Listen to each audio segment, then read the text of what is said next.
All right, everybody, welcome back to another episode of Tech Transfer Insights. Let's pick up where we left off last time with selecting three new universities. Select three new universities from the original list. All right, Brown, Arizona, and Kansas State. That sounds good. All new ones this time. So let's go take a look at. I don't know. Is Brown actually the largest university in Rhode Island? Probably is. Maybe not. But it's really pretty campus who've never been there. So we'll be back in a second looking at Brown. All right, so I gotta say this one was another easy one. A lot of times these universities have like recently posted technologies, and this one came up. I think it was posted in like June or something, so a little bit more than a month ago at the time of recording. But I'm a huge space nerd, and like space exploration is another hobby of mine. I write for a blog and all of that kind of stuff. But, and I shouldn't say but, one of the things that I really like about it is the technologies that are developed as part of it. So, again, sensors are a major part of that. And as an electrical engineer, this one caught my eye very, very quickly. So, a magnetic field sensor based on an anonymous Hall effect. So a lot of times we use Hall effect sensors for detecting magnetic fields in general, but this has a different underlying use case or like underlying mechanism that is different than traditional magnetic field sensors. And, it's interesting because they say in here that we're interested in exploring startup opportunities, right? So I thought that was interesting. They specifically say that.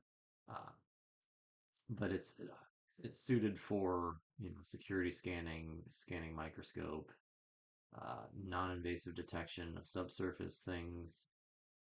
There's a lot that goes into what magnetic sensors can do, and I would be interested in learning more space navigation and space applications. Right, the thing they said that caught my eye originally. I'd be interested to see what specific advantage the underlying mechanism provides to these things. But again, sensors in general can be a platform technology, uh, and certainly thought this one was interesting enough to warrant a look. So, they have a patent that was issued in late 2022. Uh, Ford Foundation Professor of Physics for the inventor. There's also a paper down here you can read more about from back in 2020. So, if you are interested in learning more about how anonymous Hall effect magnetic field sensors would work, I think you can email this generic email address here for Brown's Technology Transfer Office. But up next, who do we have? Arizona. So we'll be back in a second with something from there. All right, so next up is University of Arizona. Um, I guess I'm gonna go with space things as a theme for at least these two. I don't know if the next university will have anything related to space exploration, but in this case, we're going to talk about heliostats. So this is the apparatus and method for closed loop control of heliostat motion. Basically, what a heliostat is a giant mirror that reflects sunlight towards a common target.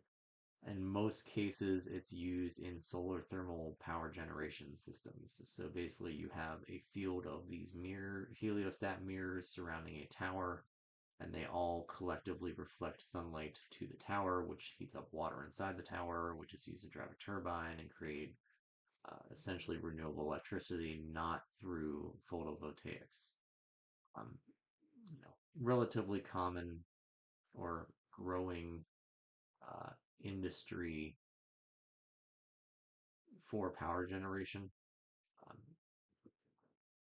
but essentially, what a closed loop control system is versus an open loop control system is kind of an idealized version of feedback for making sure that the heliostat is oriented,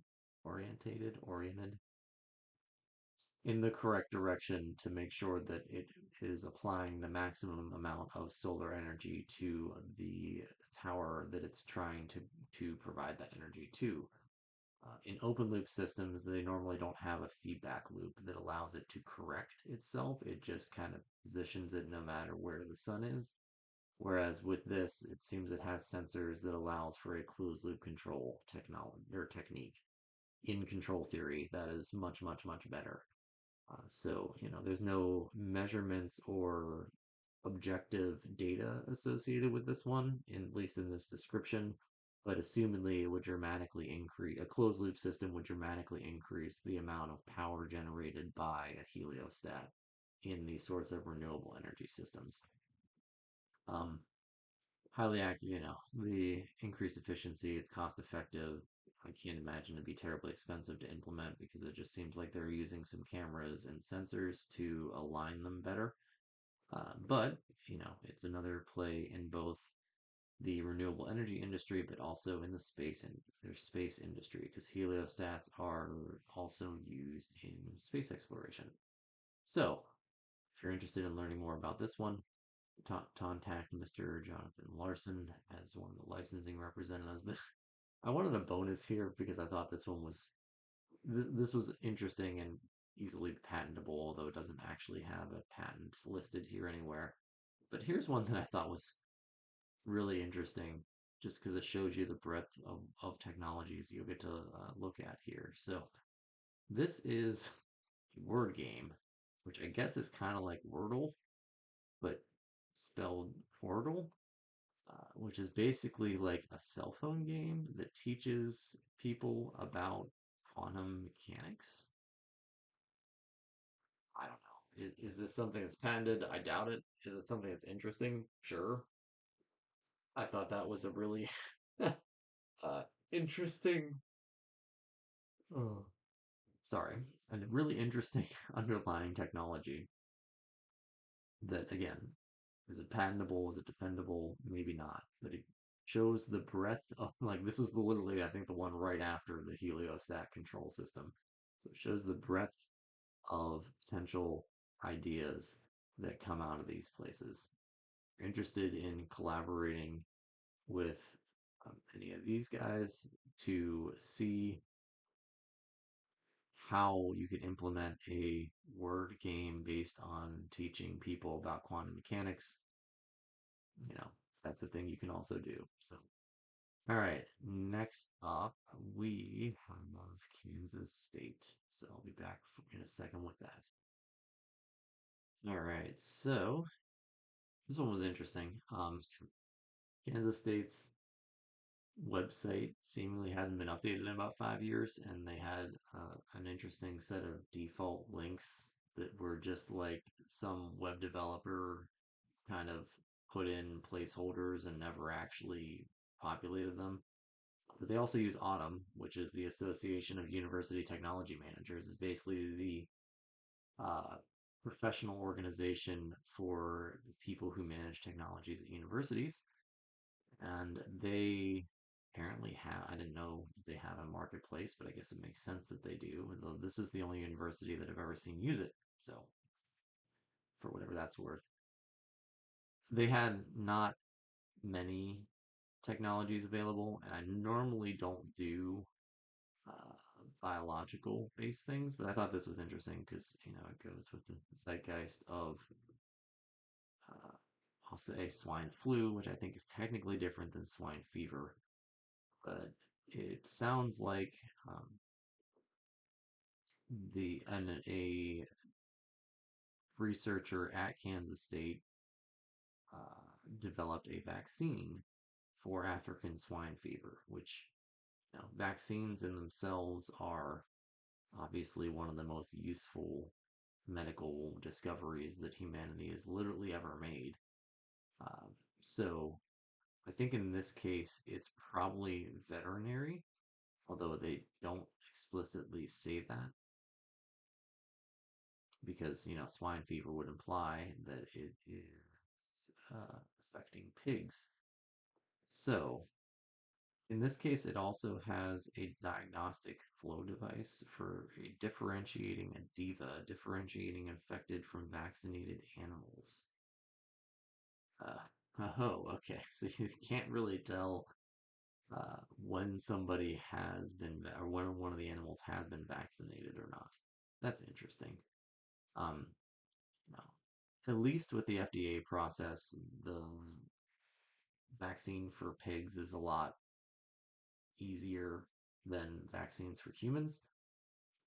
And also having a diagnostic test to tell if something or an animal's been vaccinated or not is probably very useful.